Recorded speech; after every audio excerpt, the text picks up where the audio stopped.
नमस्कार। शब्द विन्यास 666 पर आप सभी मित्रों का पुनः पुनः स्वागत और अभिनंदन। कहानियों की इस श्रृंखला में आजकल हम सुन रहे हैं मृदुला गर्ग जी की एक लंबी कहानी स्थगित कल। अभी तक हमने कहानी का प्रथम अंक सुन रखा है। आज हम कहानी का द्वितीय अंक सुनने वाले हैं। शेष कहानी अगले 2 अंकों में पूरी हो जाएगी, यानी तृतीय और चतुर्थ अंक में। तो आज का दूसरा अंक हम सुनना प्रारंभ करें।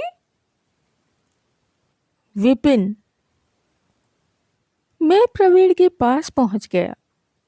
दरवाजे पर खड़े रहकर बोला, तो ठीक है ना प्रवीण?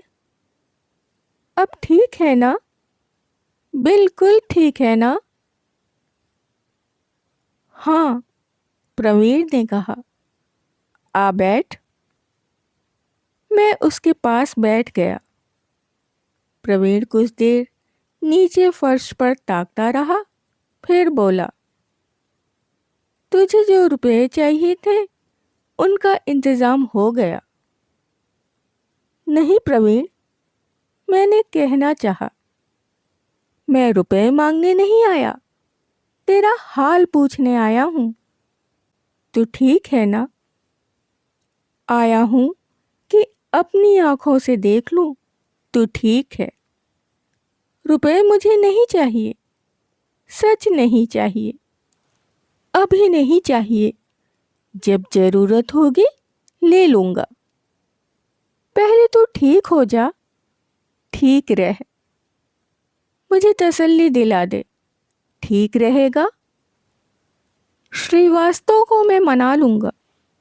पूरी बात समझाकर कहूंगा तो क्यों नहीं मानेगा? जरूर मानेगा। आखिर वह भी इंसान है।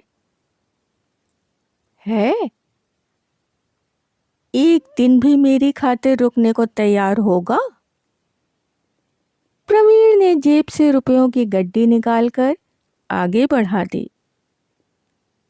पता नहीं कब और कैसे मेरा कांपता हाथ आगे बढ़ा और उंगलियों से मैंने रुपए थाम लिए। 500 रुपए उसके लिए कौन बड़ी रकम है? इतना तो उसका रोज का खर्च होगा। रोज का ना सही, बहुत हुआ 5 दिन का होगा। और उसका खर्चा दाल रोटी का तो है नहीं। 2 बोतल स्कॉच कम खरीद लेगा या 1 डिनर कम दे देगा। 1 जोड़े कपड़े कम बनवा लेगा।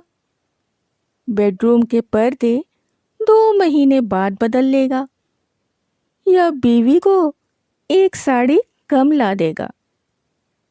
ऐसी कोई गैर जरूरी खरीदारी जो 2-1 महीनों के लिए स्थगित कर देगा। उधार ले रहा हूं, नौकरी लगते ही रुपए लौटा दूंगा। जब तक लौटाऊंगा नहीं, चैन की नींद नहीं सो पाऊंगा। कमा कर दूंगा, कमा कर। ये कौन उसके अपनी कमाई के पैसे हैं जो इतनी दरियादिली से मेरे हाथ पर रख दिए? बाप से विरासत में मिले हैं ना? सच पूछो तो खास दरियादिली उसने दिखाई भी नहीं। 10 दिन पहले मांगे थे तो कह दिया था इंतजाम करने में वक्त लगेगा। झूठ। उसके हाथ में 500 रुपल्ली न हो, नामुमकिन। टालने की गरज से कहा होगा। मुझे नीचा दिखलाने के लिए, जिससे मैं बार बार उससे रुपए मांगूं और उसकी नजरों में गिरूं। पर मैं नहीं गया दोबारा उसके पास। रुपए मांगने बिल्कुल नहीं गया। आज भी उसका हाल पूछने चला आया, वरना ना आता। जब तक वह खुद ना बुलाता कभी ना आता। आप जानते हैं ना, कल से मैं उसका हाल जानने के लिए किस कदर बेचैन था। रुपए मैंने उससे मांगे नहीं, उसने खुद हाथ पर रखे थे। मैंने कोशिश की कि एक औपचारिक सा शुक्रिया कह डालूं, पर मुंह से निकला नहीं, गुमसुम बैठा रहा। प्रवीण ने सांस छोड़ी और बिस्तर पर लेट गया। मुझे रुपए देते हुए वह उठ बैठा था। उसने आंखें मूंद ली। बंद पलकों की छाया के नीचे उसका चेहरा जर्द दिखने लगा, जैसे लाश का चेहरा हो। प्रवीण, यह क्या हो गया? तूने मेरे हाथ पर रुपए क्यों रख दिए? यह मैं तेरे लिए क्या क्या सोच गया। प्रवीण, मेरा यकीन कर, मैं तेरे पास रुपए मांगने नहीं आया, तेरा हाल पूछने आया हूं। और प्रवीण, मैं जानना चाहता हूं तूने वह क्यों खाया? इतनी लापरवाही तूने क्यों की? मैं उसके जर्द चेहरे पर झुक आया। तूने वह क्यों खाया? मैंने कहा। प्रवीण ने एकदम जवाब नहीं दिया, सोच में डूबा रहा। उसकी चुप्पी से मैं सिहर उठा। अब तक मैं अपने को झूठी तसल्ली देता रहा था। उसने वह गलती से नहीं खाया था। गलती से खाया होता तो फौरन कह देता, हंसकर, जानबूझकर खाया था। उफ, भगवान, मैं अब तक रुपयों के बारे में कैसे सोचता रहा। एक बार खा सका तो दोबारा मौका मिलते ही नहीं नहीं। बतलाना, मैंने फिर कहा। क्यों खाया तूने वह? उसने जो जवाब दिया सुनकर भीतर तक कांप गया मैं। आत्महत्या से भी भयंकर है प्रवीण की नियति। अभी नहीं, मैं 2 साल बाद मरूंगा। अपने मुंह से कैसे कह पाया प्रवीण? सुनकर मेरे रोंगटे खड़े हो गए। प्रवीण को कैंसर है, लाइलाज कैंसर। 2 साल बाद वह मर जाएगा। 2 साल बाद के बजाय उसने अभी मरना चाहा था, जहर खाकर, पर मरा नहीं। अब वह कह रहा है, जिंदगी से भागूं क्यों? अभी नहीं, मैं 2 साल बाद मरूंगा। कैंसर या जहर, मौत या खुदकुशी, क्या खौफनाक मंजर है। कितना भयंकर चुनाव। पर प्रवीण की आवाज में घबराहट या हिचकिचाहट का नामो निशान नहीं है, जैसे चुनाव कर चुका हो और उससे पूरी तरह संतुष्ट हो। आदमी मौत का चुनाव इस तरह शांति से कर सकता है? गर्व और प्यार से मेरी छाती फूल गई। करुणा और आतंक से रोम रोम झंझना उठा। मैं कभी सोच भी नहीं सकता था प्रवीण को कोई लाइलाज बीमारी हो सकती है। उसकी सेहत से मुझे रश्क रहा है। चौड़ी छाती, लंबा कद, चुस्त मांसपेशियां। उम्र एक होने पर भी वह मुझसे 5 साल छोटा लगता है। अब मुझसे बहुत पहले वह दुनिया से कूच कर जाएगा। किसी तरह उसे बचाया नहीं जा सकता। वह कह रहा है, अमेरिका तक में उसका इलाज नहीं। मैं विश्वास नहीं कर पा रहा या करना नहीं चाह रहा। क्या फायदा इतने रुपए पैसे का? यह तामझाम सुख सुविधा धरी रह जाएगी। और प्रवीण, मेरा दोस्त, मैंने हाथ में पड़े 500 रुपए देखे, ठीकरों जैसे लगे। नियति के सामने हम कितने असहाय हैं। मैं तेरे लिए कुछ नहीं कर सकता प्रवीण। मैंने अपना माथा उसके हाथ पर टिका दिया, जिसमें बहुत पहले से उसने मेरा हाथ थाम रखा था। कहने को कुछ नहीं था। बरसों बाद, शायद शुरू के बचपन के दिनों के बाद, आज पहली बार मैंने उसे करीब महसूस करने से अपने को नहीं रोका। अपने दोस्त की मौजूदगी को रग रग में महसूस किया और आंखों में उमड़ आए आंसुओं को बाहर बह जाने दिया। याद नहीं कितनी देर मैं उसका हाथ अपने आंसुओं से भिगोता सिर झुकाए बैठा रहा।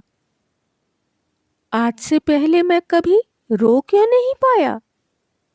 खुलकर रोने में कैसी अद्भुत तृप्ति है। अब तक क्यों अपने को इससे वंचित रखा? प्रवीण। शाम 8 बजे मैं ऑस्कर वाइल्ड का नाटक ले बिस्तर पर जा लेटा। बहुत दिन हो गए ऑस्कर वाइल्ड नहीं पढ़ा। जब पढ़ने बैठता था, अपराध भावना जाग उठती थी। अव्वल दर्जे का बुर्जुआ लेखक माना जाता है वाइल्ड। आज मुक्त भाव से उसे पढ़ रहा था और उसके वाक चातुर्य का मजा ले रहा था। उसी मुक्त भाव से जिससे कल मैं अपनी गली के नुक्कड़ वाले भिखारी को पैसे दे पाया था। अब तक मैं उसके कटोरे में पैसे डालता तो आत्मग्लानि के साथ। अपने बुद्धिजीवी दोस्तों के शब्द याद आए बगैर नहीं रहते। भिखारी को पैसे देने से गरीबी की समस्या सुलझ जाएगी। यह अमीरों के लिए अपनी गिल्ट से छुटकारा पाने का बहाना है और कुछ नहीं। मैं संकुचित हो उठता था। पर कल मैंने उसके कटोरे में पैसे ही नहीं डाले। क्षण भर ठहर कर उसकी दुआएं सुनी और आत्मीयता से मुस्कुराया। मुझे किताब लिए बिस्तर पर लेटा देख रमा ने नाराज स्वर में कहा, यह क्या, अभी से लेट रहे हो? 8:30 बजे मिस्टर दत्त के घर खाने पर जाना है। मैं नहीं जाऊंगा, मैंने कहा। नहीं जाओगे? वह कैसे होगा? 10 दिन पहले उनका निमंत्रण तुमने खुद स्वीकार किया था। मेरा मन नहीं है। मन नहीं है?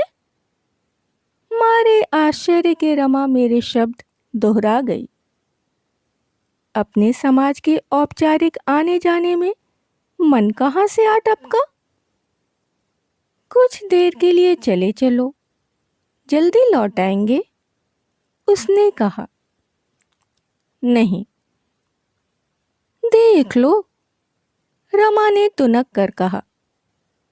काम तुम्हारा ही अटका पड़ा है, नई फैक्ट्री के लाइसेंस का। तबीयत ठीक नहीं है। क्या हुआ? पता नहीं, गिरी गिरी रहती है। सोचता हूँ नई फैक्ट्री लगाऊं ही नहीं। क्या? भौचक रमा मेरे करीब बैठ गई। पूछा, डॉक्टर के पास गए थे? हाँ। क्या कहा उसने? टेस्ट किए हैं, रिपोर्ट आने पर बतलाएगा। कौन से टेस्ट? बहुत से हैं। मैंने आंखें किताब में गड़ा दी। सच बतलाओ, सहसा रमा ने कहा। तुमने वह जानबूझकर खाया था ना? उस दिन मैंने उससे कह दिया था कि टिक 20 मैंने गलती से खा लिया था। कहा था कुछ दिन पहले कॉकरोच मारने के लिए टिक 20 की पुड़िया खोलकर मैंने बाथरूम में डाली थी। सीलन से बचाने के लिए बाकी बची दवाई इनो फ्रूट सॉल्ट की बोतल में रखी थी। उसके बजाय मैं वही खा गया था। उसने विश्वास कर लिया था। मुझे आश्चर्य हुआ था। इतनी घटिया कहानी पर बिना जिरह उसने इतनी आसानी से विश्वास कैसे कर लिया? अविश्वास करना नहीं चाहती थी, महज इसी से ना। फ्रूट सॉल्ट के बजाय टिक 20 भला कोई खा सकता है? उनका स्वाद क्या एक जैसा होता है? मुंह में लेते ही आदमी थूक नहीं देगा? पर रमा ने तो यह भी नहीं पूछा कि टिक 20 का स्वाद होता कैसा है।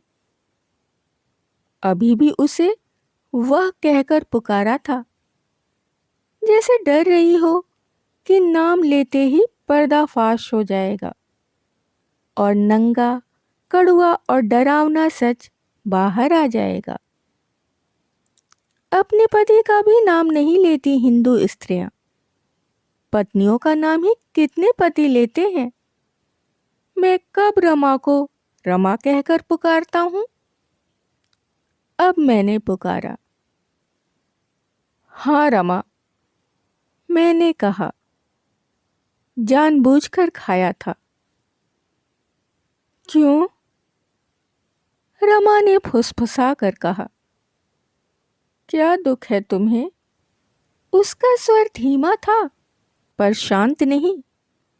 उत्तेजना से ऐसे कांप रहा था कि उसकी फुसफुसाहट चीत्कार लग रही थी। पता नहीं क्यों मुझे लगा रमा कारण जानने से जितना डर रही है उतना ही जानने को लालायित है। रमा,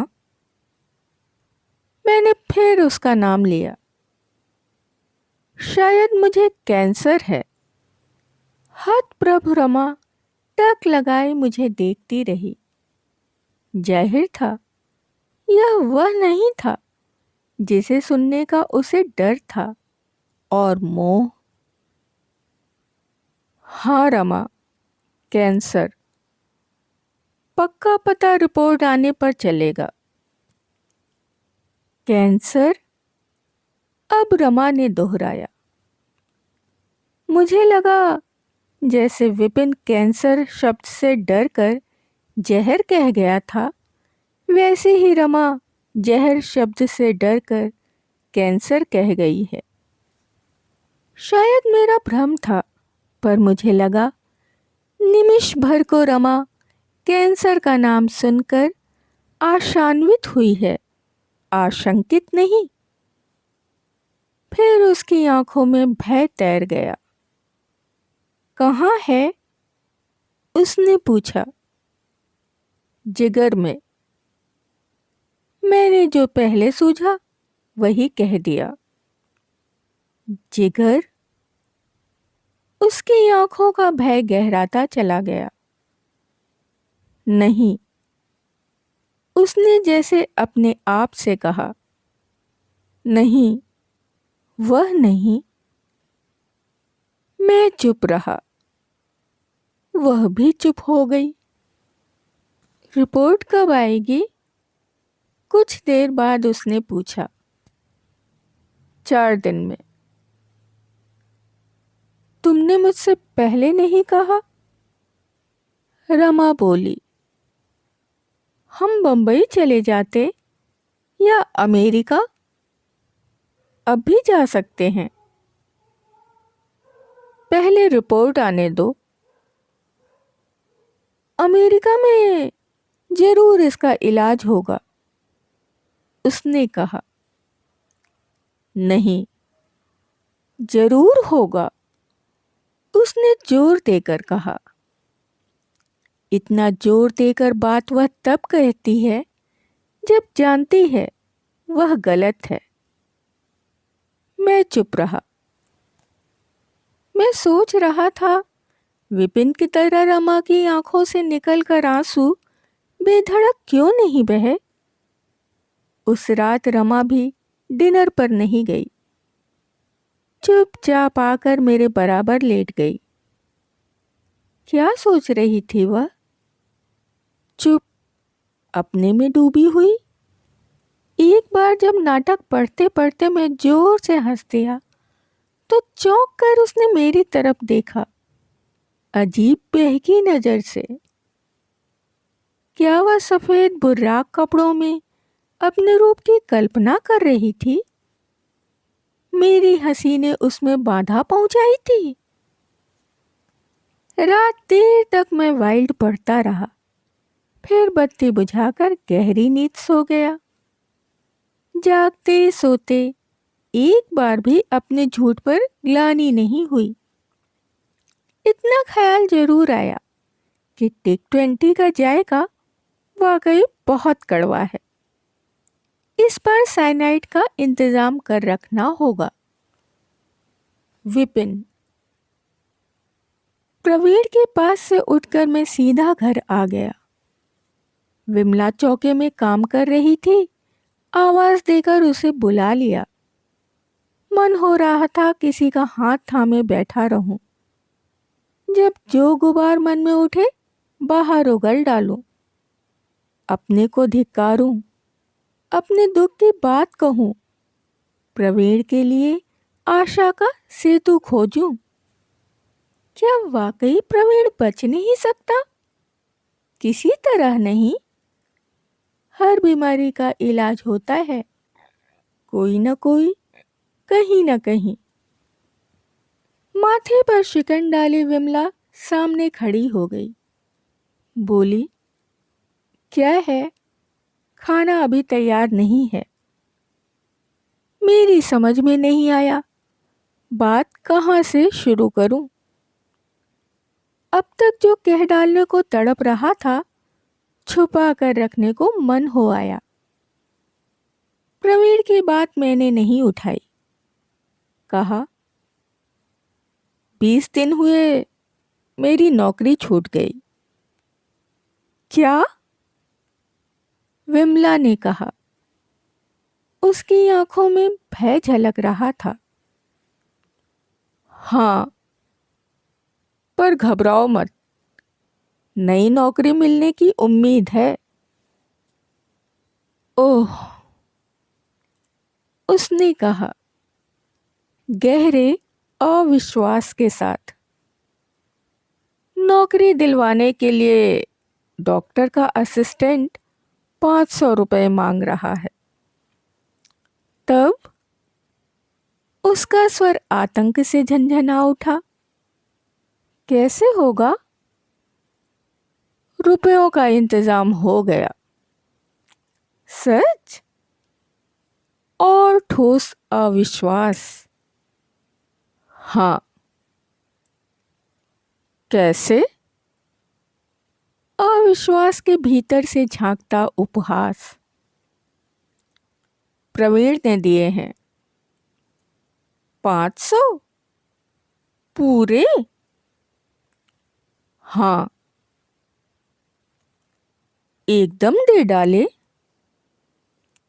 नहीं, उधार हैं। ओह, सूद कितना लगेगा? सूद क्या लगता, दोस्त है प्रवीण मेरा। मैंने तमतमा कर कहा। हाँ, सच। उसने कहा, बिल्कुल कृष्ण सुदामा की दोस्ती है। कहकर वह हंस दी। क्या बक रही हो? मैंने कहा। उधार लिया है, दान नहीं। तनख्वाह मिलते ही किश्तों में रुपए लौटा दूंगा। ना लौटाओ तो क्या फर्क पड़ता है? उनके लिए 500 रुपए कौन बड़ी रकम है? क्या मतलब? मैं चीख पड़ा। उन्हें फर्क नहीं पड़ता, इसीलिए उनके रुपए मार लूंगा। समझ क्या रखा है मुझे? एक एक पैसे का हिसाब चुकाऊंगा, समझी? अच्छा, उसने इतनी निसंगता से कहा कि मैं उबल पड़ा। पैसा पैसा, इसके अलावा समझती हो कुछ? पता है दोस्ती की क्या मानी है? दोस्ती आदमी देखकर की जाती है, पद देखकर नहीं। प्रवीण हमेशा यही कहता है, दोस्ती आदमी देखकर की जाती है, उसका पद देखकर नहीं। कहते हुए उसका चेहरा बड़प्पन और भलमनसाहट से चमक उठता है। वही तो मैं कह रहा हूँ, मैंने प्रवीण से दोस्ती आदमी देखकर की है, पद देखकर नहीं। फिर मेरा चेहरा बड़प्पन और भलमनसाहट से क्यों नहीं चमका? मैं अपने को और छोटा क्यों महसूस करने लगा? इससे पहले मैंने प्रवीण से कभी कुछ नहीं मांगा। दोस्ती की नहीं जाती, हो जाती है। प्रवीण यह भी कहता है। ठीक कहता है। मैंने उससे दोस्ती की नहीं, छुटपन में एक दिन अपने आप हो गई। पर इस वक्त मुझे यह सोचकर अच्छा क्यों नहीं लगा? मैं फिर अपने को छोटा क्यों महसूस कर गया? प्रवीण तो इस बात को बड़े गर्व के साथ कहता है। कुछ समझ में आया? मैंने घिन के साथ विमला से कहा, जैसे मुझे छोटा बनाने में उसी का कसूर हो। हाँ, उसने उदासीन स्वर में कहा। अच्छा है। क्या अच्छा अच्छा लगा रखा है? किसी तरह मुझे उसकी उदासीनता मिटा देनी थी। जानती हो किस कहर के बीच प्रवीण ने रुपए दिए हैं? उसे कैंसर हो गया है।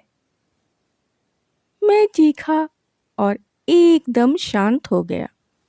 अब तक जो मांसपिंड छाती के भीतर तेजी से धड़क रहा था, खून निचुड़ जाने से केंचुए सा सुस्त जड़ पड़ गया था। छाती से मुंह तक एक लंबी पतली नली जा फंसी। उसके भीतर मेरे जिस्म का खून कतरा कतरा बनकर बर्फ सा जम गया। सांस लेने को जगह ना रही।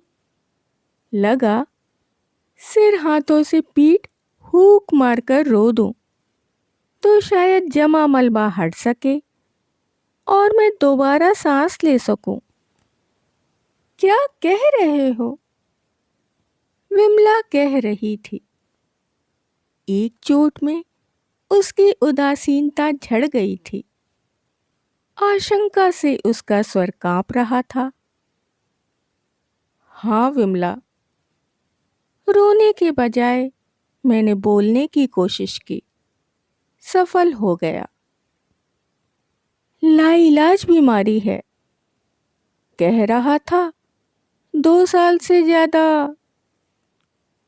हो भगवान, विमला ने हथियार डालते हुए कहा। बेचारी रमा। कुछ ठहर कर उसने धीमी आवाज में कहा। रमा कौन? ओ हाँ, प्रवीण की पत्नी। विमला तो उससे कभी मिली नहीं, फिर उससे सहानुभूति क्यों? प्रवीण की पत्नी जो है, मैं भी कभी उससे नहीं मिला। आते जाते देखा भर है, सामने पाकर हाथ जोड़ दिए हैं। काफी सुंदर है, कम उम्र। बेचारी रमा। मैंने भी कहना चाहा, पर कह ना पाया। मेरे अपने दुख के सामने उसका दुख क्या है? तभी विमला ने कहा, चलो, कम से कम पैसे की तंगी नहीं होगी उन्हें। किसे? रमा को? प्रवीण जी ना रहे तो वे। विमला बीच में चुप हो गई, वरना आगे यही कहती तो वे मेरे जैसे अभागी नहीं होंगे। मेरे अंदर एक जहरीला नाग फन काढ़कर खड़ा हो गया। प्रवीण के रुपयों से उसका इलाज भले ना हो पाए, पर बिल्कुल बेकार वे नहीं हैं। सच यह है कि उन्हीं के कारण वह इतनी निडरता से मौत का सामना कर पा रहा है। जानता है ना, उसके ना रहने पर भी उसके बीवी बच्चों का कुछ नहीं बिगड़ेगा। जो आज वह स्वयं है, उसके बाद बड़े मजे से उसका बेटा बन जाएगा। पर मेरी नौकरी मेरे बेटे को विरासत में नहीं मिलेगी। मैं ना रहूं तो दर दर की खाक छानते फिरेंगे मेरे घर के लोग। वही क्यों, किसी दिन मैं खुद यही करने पर मजबूर हो सकता हूँ। डॉक्टर मजुमदार के यहाँ नौकरी मिल गई तो क्या होगा? वे जिस दिन चाहें उसे छीन सकते हैं। मेरे परिवार का सुख चैन डॉक्टर मजुमदार के माथे की शिकन में कैद है। तब क्या मैं दोबारा प्रवीण से रुपए मांगने जाऊंगा? प्रवीण मर रहा है, मैं जिंदा हूं, फिर भी बड़ा वही है, वही रहेगा। व्यवस्था का शिकार वह नहीं, मैं हूं, और मैं ही रहूंगा। ठीक है, जो मुझे सहना है मैं सहूंगा। नौकरी लगते ही प्रवीण के रुपए लौटाने शुरू कर दूंगा। विमला समझती क्या है? दोस्त समझकर मैं उसका रुपया मार लूंगा, हाथ फैलाकर दान ले लूंगा? कभी नहीं। जान पर खेल जाऊंगा, पर उसका रुपया लौटाऊंगा जरूर। पर हे भगवान, मेरी जान ले मत लेना, और चाहे जो हो, जिंदा मुझे रहने देना। जिंदा मुझे रहना है। पर प्रवीण, उसका क्या होगा? मर प्रवीण रहा है और सोच मैं अपने बारे में रहा हूं। मैं इतना नीच कैसे हो गया? क्या वाकई प्रवीण किसी तरह नहीं बच सकता? नौकरी लगने दो, मैं खुद पूछूंगा डॉक्टर मजूमदार से। सुना है काफी बड़े डॉक्टर हैं। ऐसा कैसे हो सकता है कि अमेरिका तक में इसका इलाज ना हो? डॉक्टर मजूमदार से कहकर मैं खुद पता लगाऊंगा। प्रवीण बेचारा निराश महसूस कर रहा होगा। क्या पता उसने मालूम किया ही ना हो। आज से और कुछ नहीं सोचूंगा, प्रवीण को बचा कर रहूंगा। प्रवीण।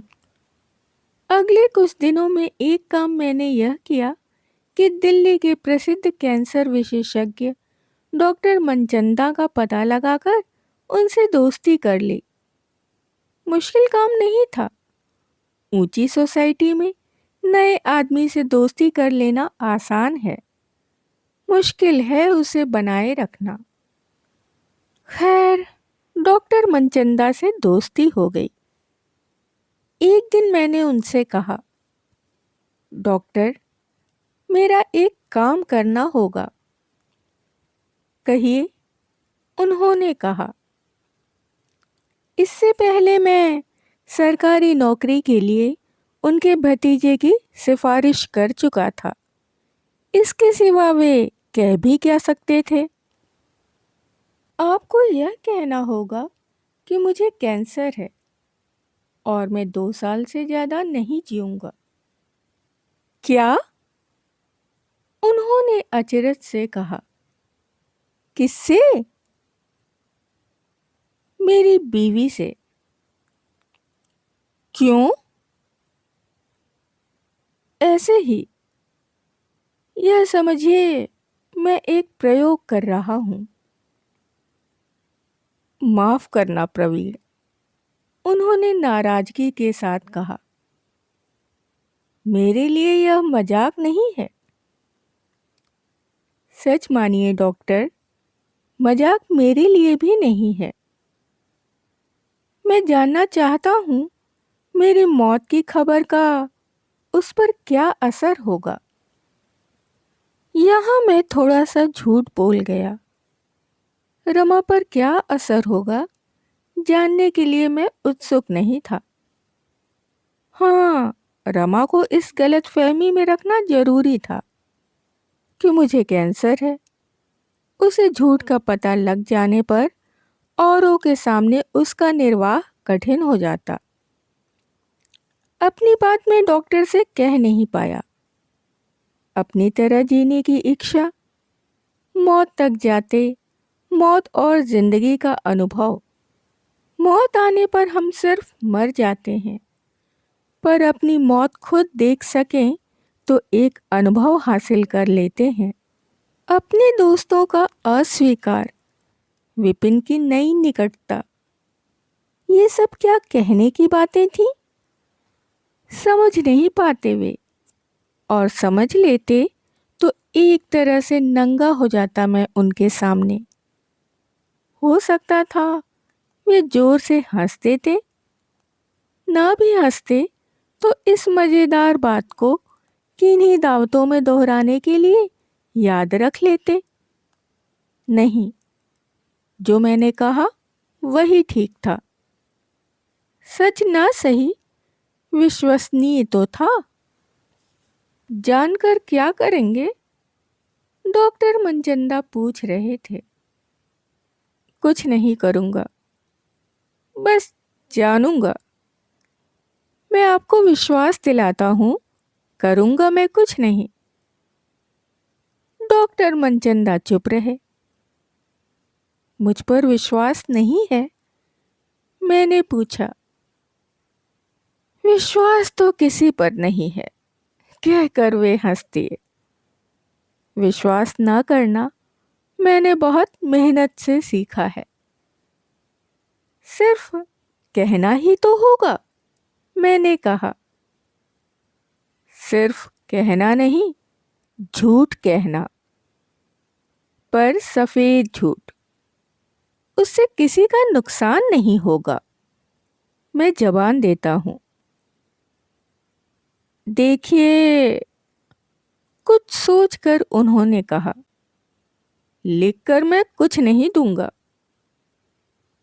बिल्कुल नहीं। अपने आप कुछ कहिएगा भी नहीं। बस मेरी बीवी पूछे क्या इन्हें कैंसर है तो कह दीजिएगा हाँ। अगर पूछे क्या उसका कोई इलाज है तो कह दीजिएगा नहीं। बहुत मुश्किल काम है। 99% वह आपसे पूछने आएगी नहीं। आ जाए तो इतना नहीं कर सकेंगे? मैंने याचना भरे स्वर में कहा। एक काम हो सकता है, उन्होंने कहा। मैं कह दूंगा, अपने मरीज से पूछे बिना मैं किसी और को उसके बारे में जानकारी नहीं दे सकता। मैं उनके साथ हुआ तो कह दूंगा, आपके पति को सब मालूम है, वही आपको बतलाएंगे। डॉक्टर, जानते हैं आपका ऐसे कहना कितना क्रूर मालूम पड़ेगा? जानता हूं। क्रूर समझा जाना बर्दाश्त कर सकता हूं, झूठा नहीं। ठीक है, यही सही। उसकी नौबत नहीं आई। रमा डॉक्टर मंचंदा के पास नहीं गई। मेरे मुंह से रिपोर्ट में कैंसर की पुष्टि की बात सुनकर वह दुखी हुई, भयभीत भी। उसने मुझसे पूछा किस डॉक्टर को दिखलाया है। डॉक्टर मनचंदा जैसे मशहूर डॉक्टर का नाम सुनकर आश्वस्त हुई। मेरे साथ उनके पास जाने को तैयार हुई। मेरे मना करने पर नहीं गई। आजकल वह मेरी कोई बात नहीं टालती। अमेरिका जाके इलाज कराने की बात उसने फिर कही, बार बार कही। वहां भी कोई इलाज न होने की बात सुनकर वह और दुखी हुई और भयभीत हुई। धीरे धीरे उसने विधि के विधान के सामने समर्पण कर दिया। बचपन से हमें यही सिखलाया जाता है। अपनी तरफ से तहकीकात करने वह डॉक्टर मनचंदा के पास नहीं गई। मेरा अनुमान सही निकला।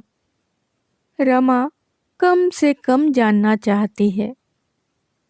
अच्छा हुआ वह वहां नहीं गई। डॉक्टर मनचंदा से बात करने के बाद पहली बार मुझे अपने झूठ पर ग्लानि हो आई थी।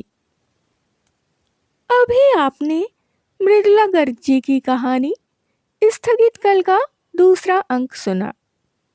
शेष कहानी अगले अंकों में हम लोग सुनेंगे। यदि कहानी आपको पसंद आ रही हो तो आप इसे लाइक कर सकते हैं, मित्रों और परिवारजनों में शेयर कर सकते हैं। जो भी सदस्य पहली बार चैनल पर आए हैं वह चैनल को सब्सक्राइब कर लें और बेल आइकन को दबाना बिल्कुल भी ना भूलें। कहानियों और उनके प्रस्तुतिकरण से संबंधित यदि कोई विचार, सुझाव, आलोचना या फरमाइश आपके पास हो तो उसे कमेंट्स के जरिए हम तक आने दें। इसके अतिरिक्त अपनी पसंद की कोई कहानी, उपन्यास या अपने पसंदीदा किसी लेखक की कोई रचना यदि आप हमारे द्वारा सुनना चाहते हैं तो उसके लिए भी आप कमेंट्स में हमें लिख सकते हैं। अभी के लिए विदा। शुक्रिया।